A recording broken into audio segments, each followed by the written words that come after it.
Ladies and gentlemen, please welcome Mark for his year in review.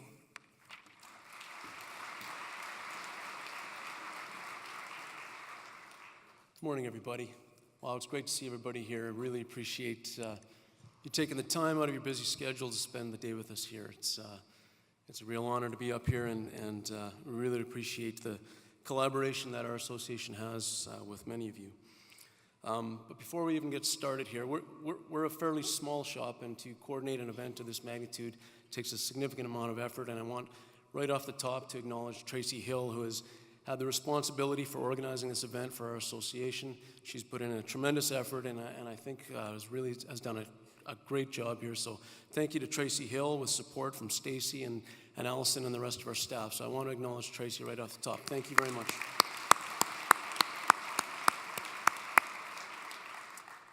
So I'm going to talk about the Industrial Heartland for some of our key activities in 2018 for the next 10 minutes or so. I'm going to start, if this works, there it is. The board members were already introduced here, but for those of you who are not familiar with our association, I think our association is an example of successful municipal collaboration. And it's a collaboration amongst the 5 municipalities: the City of Edmonton, City of Fort Saskatchewan, Strathcona County, Sturgeon County of Lamont County, as well as with our associate members, towns of Gibbons, Redwater, and Bruderheim. And our board members have been very supportive of the direction that we're taking as an association. Certainly they are ensuring that we have the proper resources to execute our mandate, and I really appreciate the support that we've seen over the years, and I personally want to express my appreciation to our board members. Last year at this event, I was explaining in more detail how our shop is organized, so just quickly here, we've organized ourselves into sort of 4 distinct pillars. We have business development, which is led by Garrett Mattiotti along with Chris Mullaney, and their reason to be, or their role, is the outward-facing marketing of Alberta's Industrial Heartland. They are the ones who are out internationally working with companies, promoting the positive attributes of the Industrial Heartland, working with companies to help them understand what it is to invest in the Heartland. Is there an opportunity to put their next investment dollar into our region? They also conduct a number of case studies illustrating some of the potential investment opportunities. They also do a significant amount of hosting and information sessions and touring of investor groups through the Heartland, with the focus of helping investors understand the region, ultimately with the goal to increase the amount of investment into the Industrial Heartland. Our second pillar is government relations, that is led by Lynette Tremblay.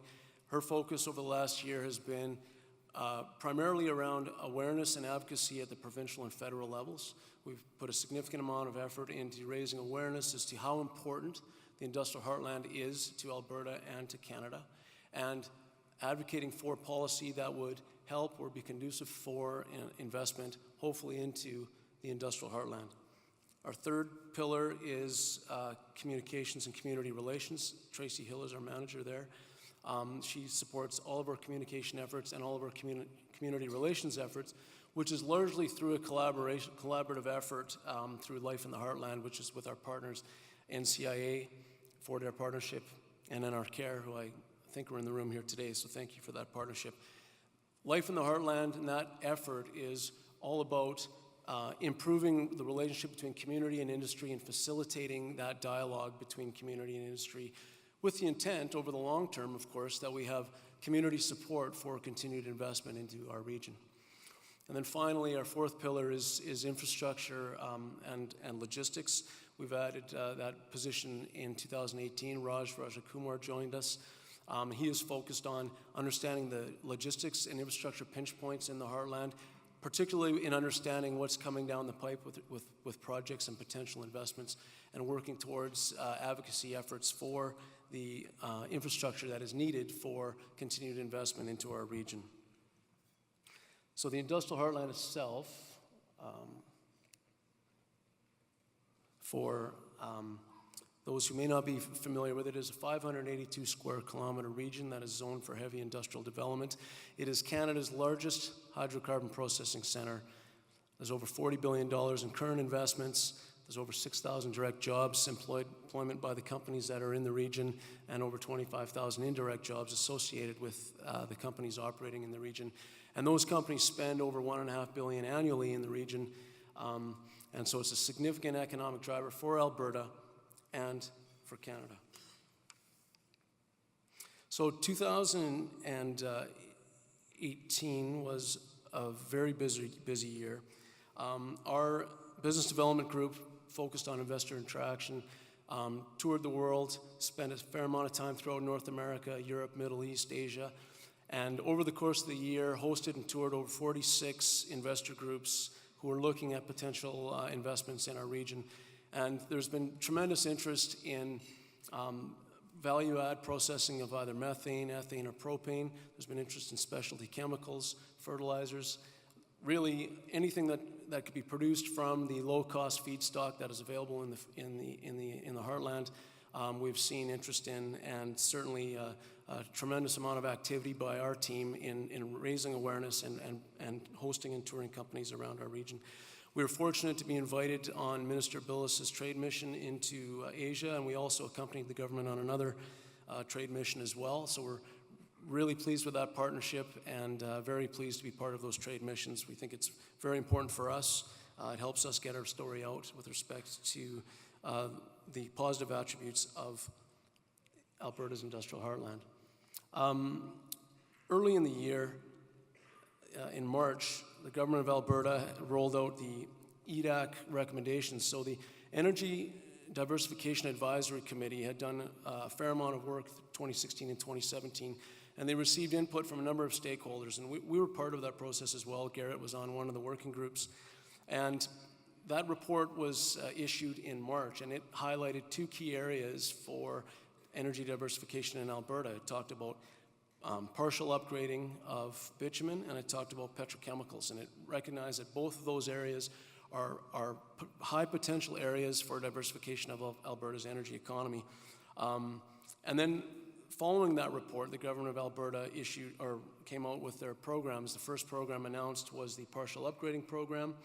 That's a program to support the development and commercialization of partial upgrading technology. And then shortly after, the government announced the second round of the petrochemical diversification program and the first of the petrochemical feedstock infrastructure program. Those programs were based on some of the recommendations out of the EDAC report, and we believe Industrial Heartland is well positioned for any companies that are taking advantage of those programs. We think we're well positioned for investments to be in the Heartland. So that started the year in March, and our team was very busy afterwards talking with companies about those programs and about the opportunities for government support into the Industrial Heartland. And shortly after that, a couple months later, Minister Mason came out to our office and made the announcement that the government of Alberta was injecting $90 million into the refurbishment of the Vinca Bridge, which is in the Industrial Heartland, as part of the oversized, overweight corridor that Alberta Transportation had been studying for quite some time. So this is a piece of infrastructure that our association and other proponents and other stakeholders have been advocating for, basically communicating the importance of the heavy haul corridor and the heavy haul bridge in the Heartland. And the government of Alberta announced that in May, and we were very pleased to see that announcement. Throughout the year, our association, we've worked on developing a paper called an opportunities paper called The Heart of Opportunity. This was led by Lynette Tremblay. This paper is Industrial Heartland's policy recommendations to both the provincial and federal governments on policy that we believe would be very useful in continuing to encourage investment into our region. So this paper was rolled out over the summer. We were in Ottawa talking about the policy recommendations as well as with the provincial government here in Edmonton. The paper itself talks about 5 key areas. We talk about the importance of a welcoming business environment. This has to do with the regulatory processes, how important it is that we streamline those and have regulatory processes that are fit within the timelines of what business needs. We also talked about a competitive tax framework, how you have to look at the entire tax package, not just income tax, but all of the other taxes associated with doing business in Alberta, and that framework needs to be competitive. We talked about the importance of investment attraction tools. This has been a key driver of some of the success in other jurisdictions, and it is so important to have investment attraction tools to give support to companies that want to invest in these large-scale petrochemical facilities that we're looking for in the Heartland. In Opportunities paper, we talked about economy-enabling infrastructure, and we also talked about the importance of a 21st century workforce, which is a skilled, diverse, and nimble workforce that can meet the needs of the companies that hopefully are looking to invest in the Heartland.